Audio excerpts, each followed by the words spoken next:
Hi, my name is Allyson, and this is a quick video on writing parent stories. Here's an outline of what we'll talk about. What is a parent story? A recognition that learning is everywhere. What makes for great subject matter, writing parent stories, and how to easily create parent stories in Educa. Parent stories bring a unique perspective, your perspective. Think of yourself as the world expert on your child. This perspective has great value to the teacher, to your child, and of course to the family. The value in your parent story and your parent voice is that it can really provide some insights to the teacher, and then that can inform future learning at your school. The value is also there for you as a family who can have this parent voice included in the learning story portfolio as a keepsake. And young children love to have their parents' voice in their learning stories. The Child Story Portfolio is generally a collection of learning stories written by teachers. By including your voice, you really are bringing a unique perspective. This will later become a keepsake, as I said before. It's obviously a record of learning, and it provides unique insight on the individuality of your child. And of course, young children love reading their learning story portfolios, but they especially love reading the parent story. There are numerous studies out there that really show that early parent engagement in a young child's life is an academic predictor of success and also a predictor of success in general in life. And so what better way to show that you're engaged than to write a parent story? I love this quote, "Children will listen to you after they feel listened to."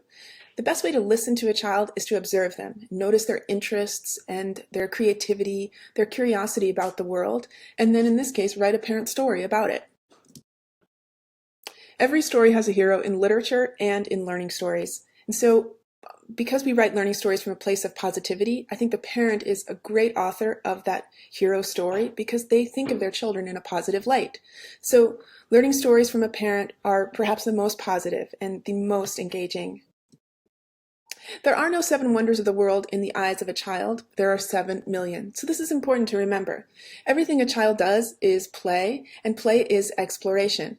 So we get tons of different parent stories about trips to the zoo and family vacations on Educa, but I think the best are the parent stories that really show everyday learning and exploration, something insightful about the unique disposition of your child. And that could be just playing with toys at home or encountering a new object, even household chores.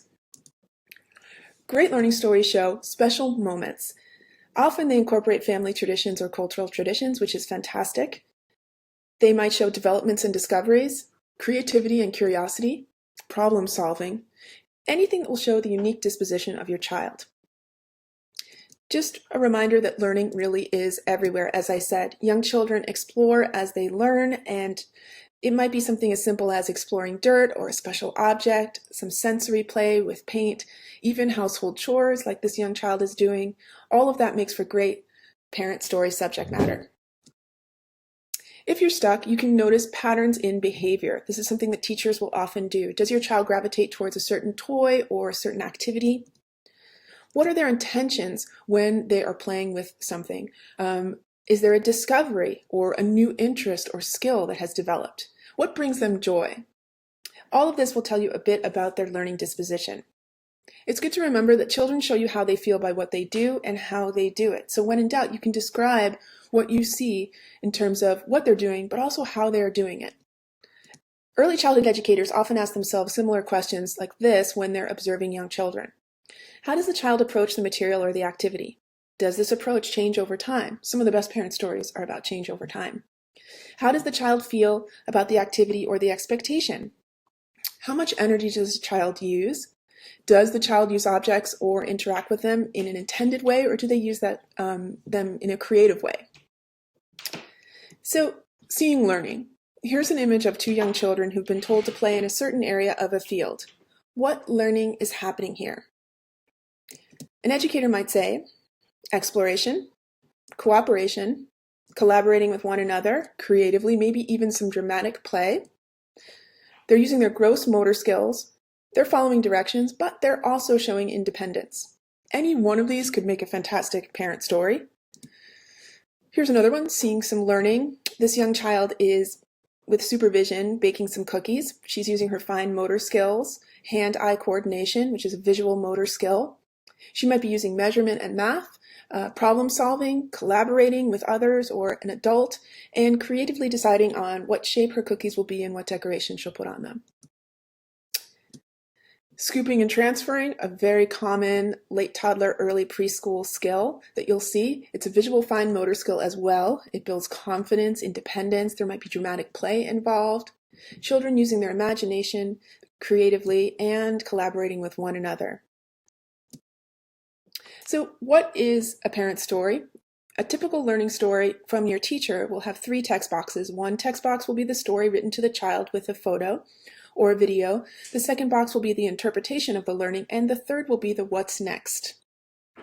In a parent story, there's really only one text box, and that's for a photo or a video and a story written to your child. Here's an example. In this case, Maya's story is about change over time, and it's not about a special event or a lesson. In fact, it's just about playing with blocks at home. But the big difference here is that Maya's mom has noticed that over the past 2 months, she's been very frustrated with working with blocks, but suddenly she developed some confidence and decided to go full on into this block project and built a city. So it's a lot about what she has seen happen over time.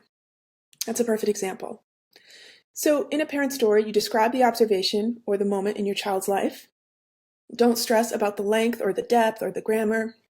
I say just include a photo and post it.